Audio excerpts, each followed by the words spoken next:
దేవుడి నామానికి మహిమ కలుగును గాక. మీ అందరికీ ప్రత్యేకమైన వందనాలు తెలియజేస్తా ఉన్నాను.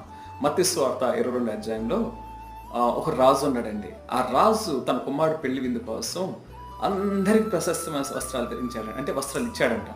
వస్త్రాలు ఇచ్చి వారు చక్కగా సాదరంగా ఆహ్వానించి వారికి మంచి భోజనం పెడతా ఉన్నారండి. మంచి భోజనం పెడతాం ఊరు మొత్తానికండి. అయితే రాజుగారు అందరిని చూసి సంతోషపడతా ఉన్నారు. అందరూ కూడా ఆయన ఇచ్చిన వస్త్రాలు ధరించుకొని చక్కగా ఆ పెళ్లి విందులో భోజనాలు చేస్తూ ఉంటే భలే పర్లేదు, చాలా మంచిగా వచ్చారు, మంచి బట్టలు వేసుకున్నారు, నేర్చినాయి అని చెప్పేసి సంతోషపడుతున్నారంటండి.